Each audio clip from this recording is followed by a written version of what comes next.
Bonjour à tous, c'est Céline. Alors attendez, je vais essayer de mettre voilà, mon téléphone correctement. Bonjour, j'espère que vous allez bien, j'espère que vous êtes impacté par des bonnes énergies, que vous avez envie de rire, de sourire et de jouer avec votre enfant intérieur aussi. Alors je parle de l'enfant intérieur, ça me vient d'un coup, hein, parce que j'ai l'impression qu'en ce moment, on nous demande d'être connectés à des sensations que nous avions quand nous étions enfants.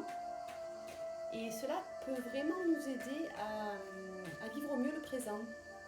Voilà, parce que les sensations que nous avons ressenties dans l'enfance, des petits moments de bonheur, des petits moments où on a soit ressenti avec le cœur quelque chose qui nous a fait une émotion, soit ressenti avec les sens, une odeur, un goût, entendu une musique, quelque chose qui nous a fait chaud au cœur et qui peut revenir ces temps-ci, qui peut ressurgir.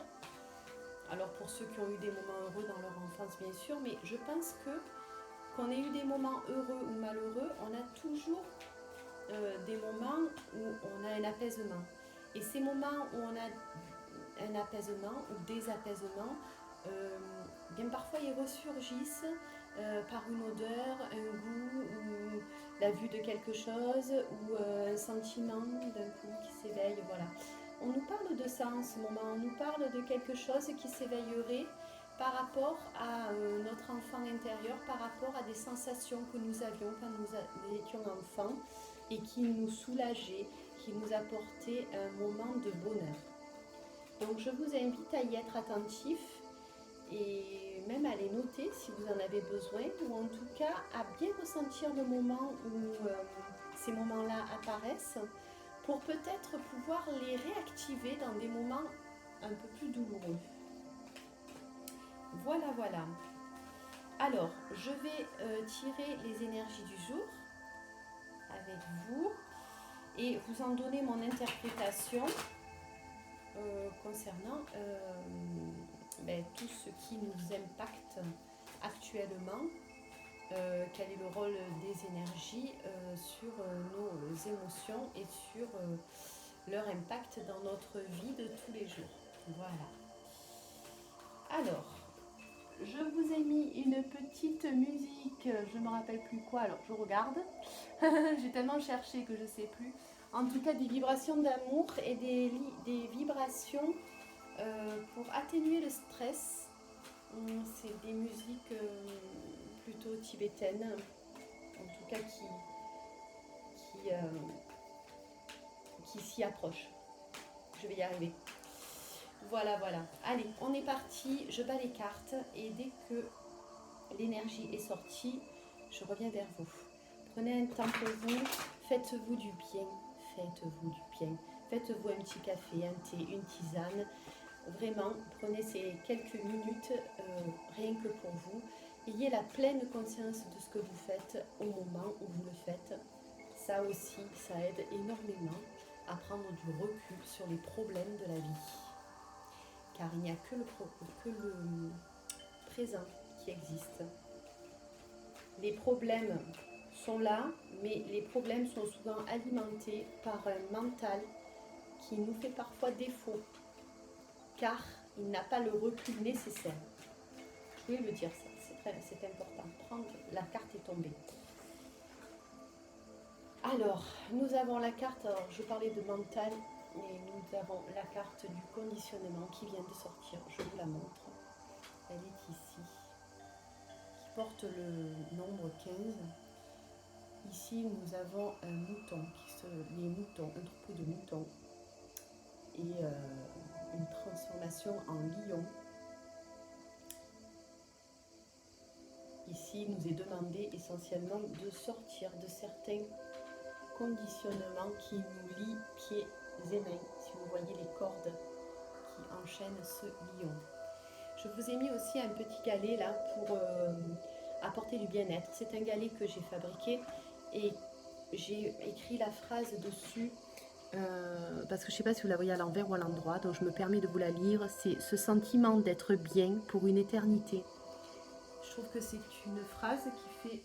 Oh, pardon. Oh, qui fait du bien. Voilà, ce sentiment d'être bien pour une éternité. Et je vais mettre là-dessus ma carte du conditionnement que nous venons de piocher. Alors cette carte ici vient nous dire de faire attention justement à notre mental. À notre mental dans le sens où notre mental a la possibilité soit de nous mettre dans des conditionnements éprouvants pour nous, éprouvants car sans recul. Ces conditionnements nous empêchent d'être nous-mêmes et nous empêchent de nous montrer tels que nous voudrions être. Ici, on ne vous demande pas de faire la guerre, on ne vous demande pas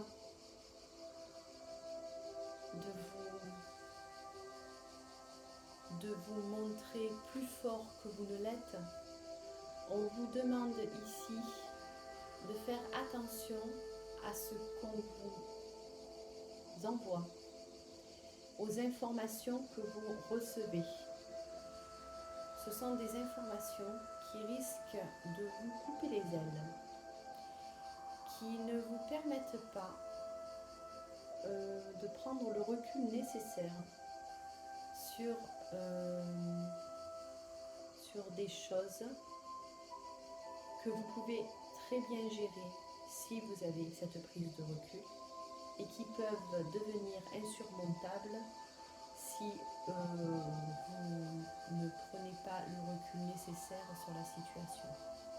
Comment prendre le recul nécessaire sur une situation? Le recul qui peut vous faire du bien. On peut prendre du recul en regardant le problème d'un peu plus loin que lorsque l'on est complètement dedans. C'est-à-dire, on a un problème. Par exemple, on va prendre un exemple pour essayer de vous donner quelques pistes. Vous avez un problème, par exemple, vous avez quelqu'un de malade.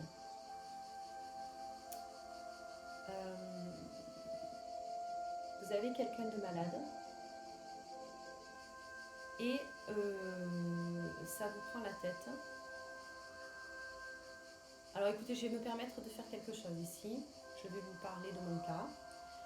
Je pense que c'est parce que d'un coup on me parle de quelqu'un de malade et on me dit parle de toi. Donc je vais parler de moi. Voilà. Mon mari est placé en EHPAD, en foyer médicalisé. Et actuellement, il nous faut un test PCR pour aller le voir. Et à partir du 1er août, nous ne pourrons plus le voir sans la vaccination. Or moi, j'ai besoin de prendre un temps de recul plus ou moins important, mais par rapport à cette histoire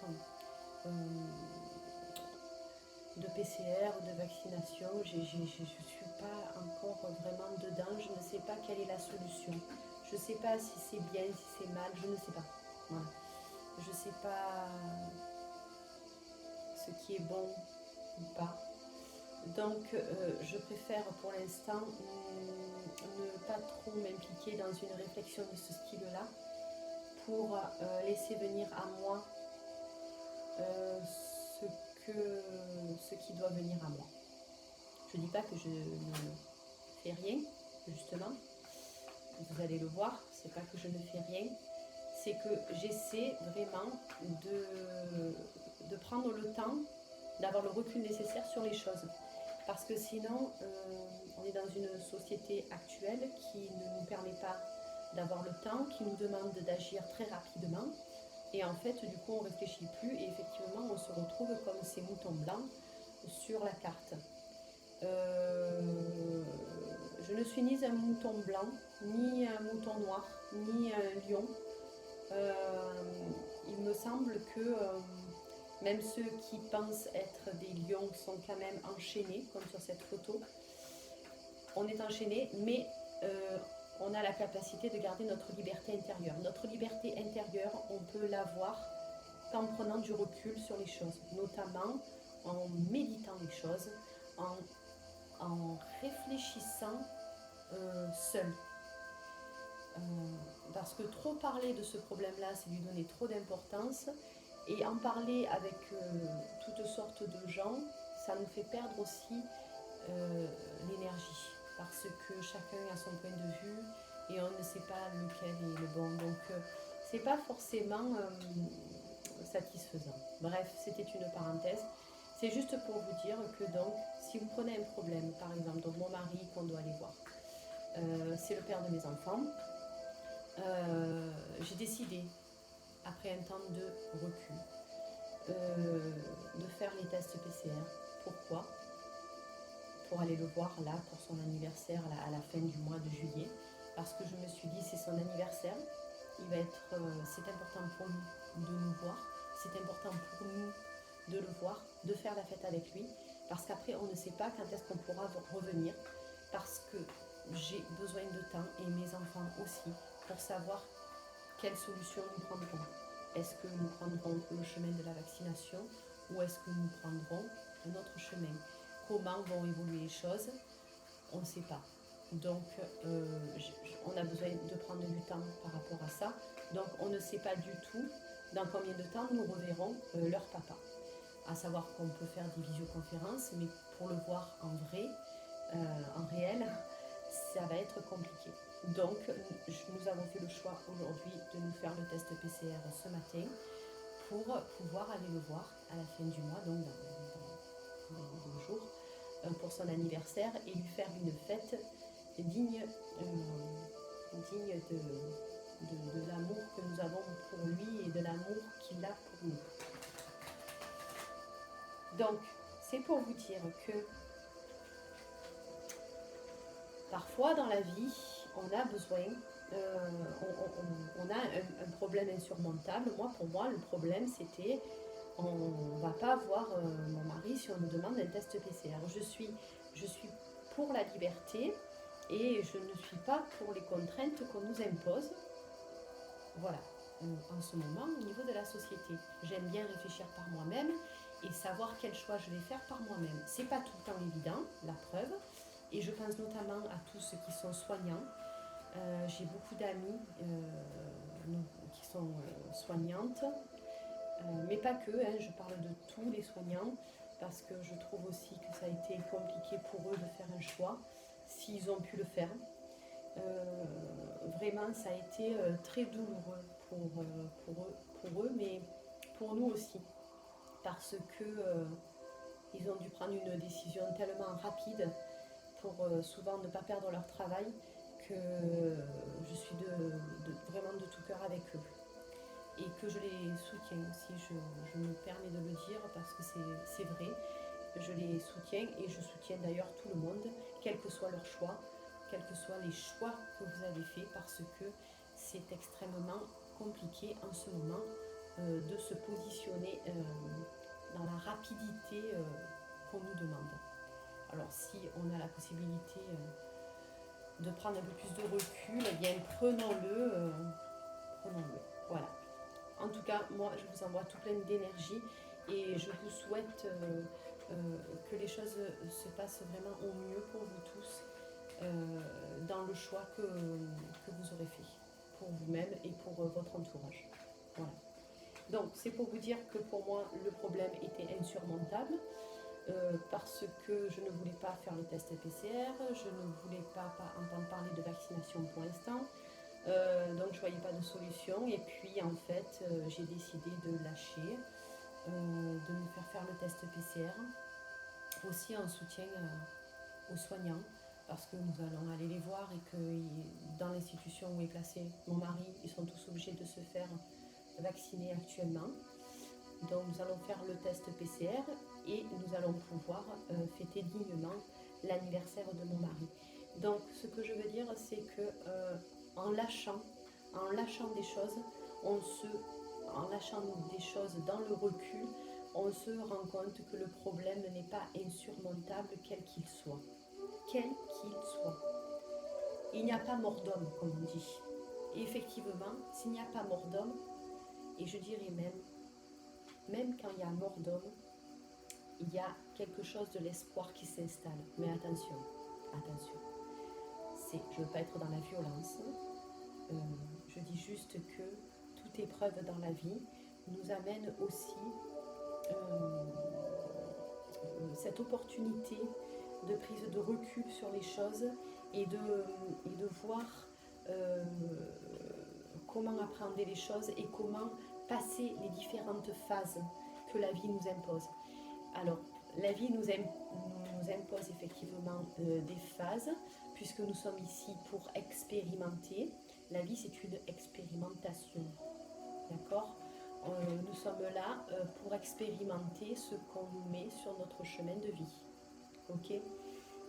À nous de l'expérimenter au mieux.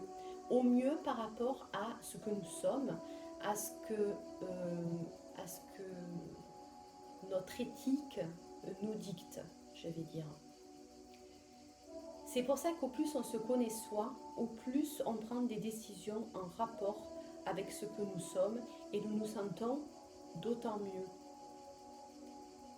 C'est très important ça, de pouvoir être bienveillant envers nous-mêmes, de prendre les bonnes décisions qui nous correspondent. C'est toujours quelque chose qui va nous mettre en phase avec nous-mêmes, même dans les situations compliquées. Ce PCR que j'ai fait ce matin, moi j'avais pas encore fait de PCR. J'ai eu la chance de ne pas en avoir besoin avant. Bon, je le précise parce que pas tout le monde peut faire ce que j'ai fait. Je l'ai passé, on va dire à contre-cœur, mais en même temps avec l'espoir d'aller voir le papa de mes enfants et mon mari. Et bon, tout s'est bien passé, bien que sentiment très désagréable, j'avoue. Je me dis que ceux qui doivent le faire souvent, eh bien c'est pas évident. Voilà. Donc expérience faite, mais en tout cas nous l'avons fait. Et vraiment d'avoir lâché là-dessus, je me sens heureuse de l'avoir fait. Et pour mes enfants qui vont voir leur papa, ça me met beaucoup d'émotions. Et pour moi, parce que nous allons pouvoir faire, il me semble, quelque chose de très important, d'autant plus que pendant longtemps après, nous allons avoir des difficultés certainement à aller le voir.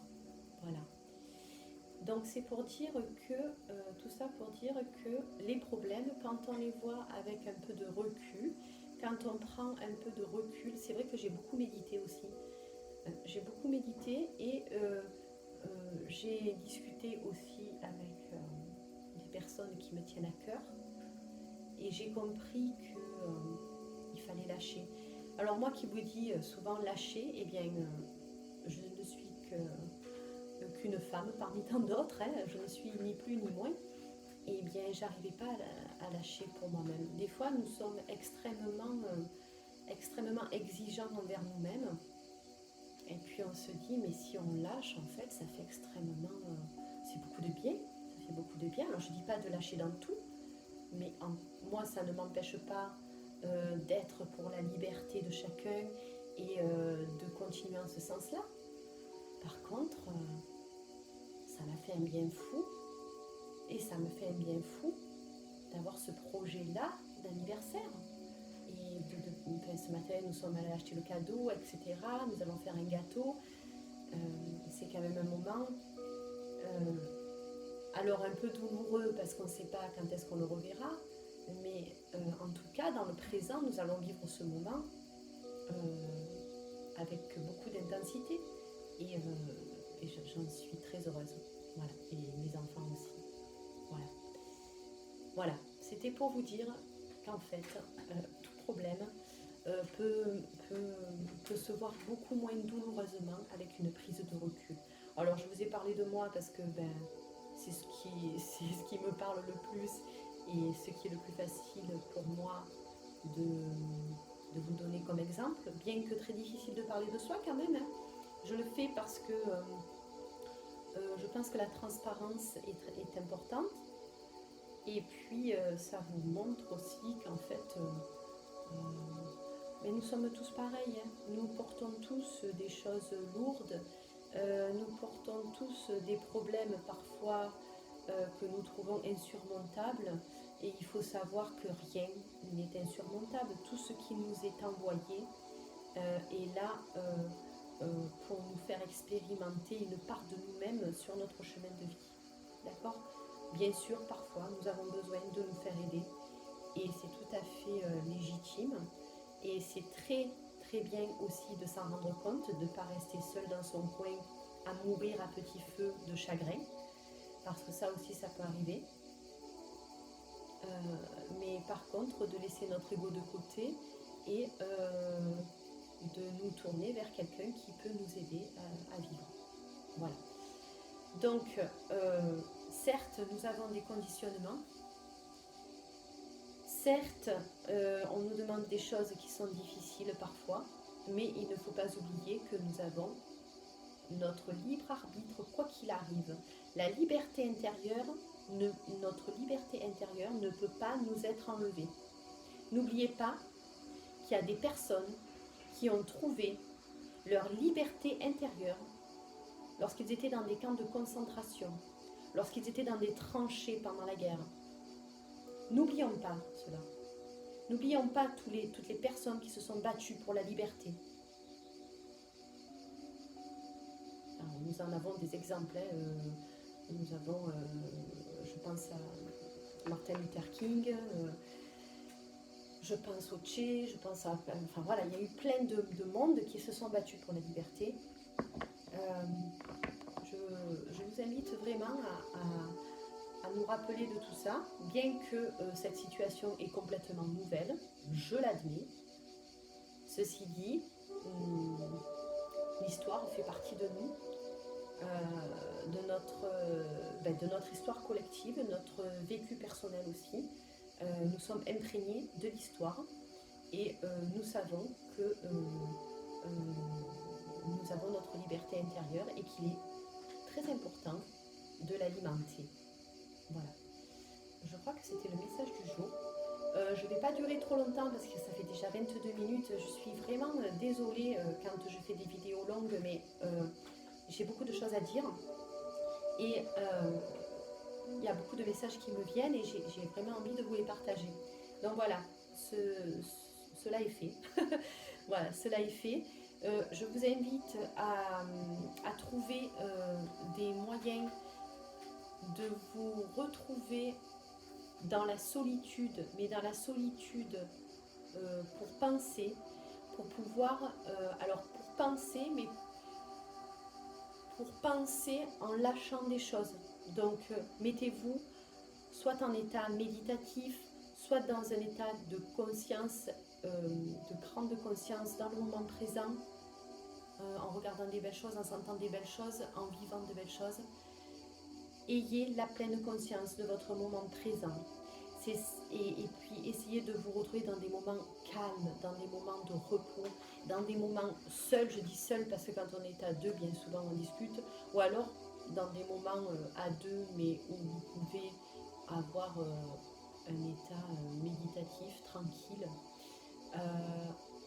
Nous avons en ce moment besoin de prendre du recul pour prendre de futures décisions. Pour prendre de futures décisions avec un sentiment d'avoir respecté notre propre éthique et notre liberté intérieure. Voilà. Je vais m'arrêter là. Je dis que ça, je ne vais pas faire plus parce que ça va être trop long. Je vous embrasse très fort. Je vous envoie beaucoup d'énergie. Nous avons des énergies ici vraiment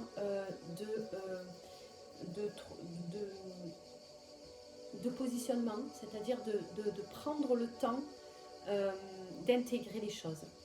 Voilà, on nous demande de prendre le temps d'intégrer les choses.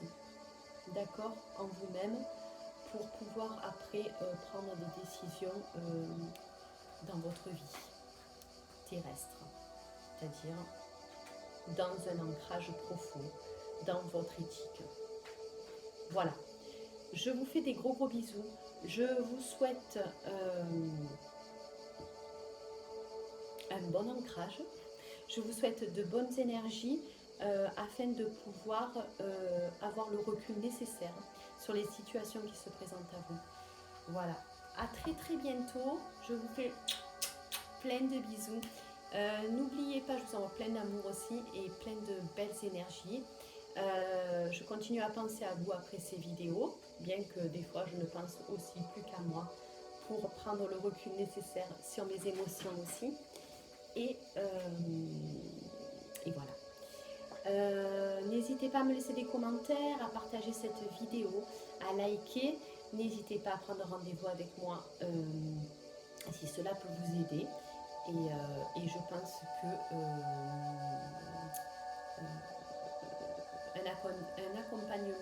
l'accompagnement que je vous propose sur votre chemin de vie peut aider, peut en tout cas soutenir. Voilà. Je vous embrasserai fort, je vous dis à très bientôt, je l'ai déjà dit. Et puis, je vous souhaite un magnifique chemin de vie. À très vite. Ciao, ciao.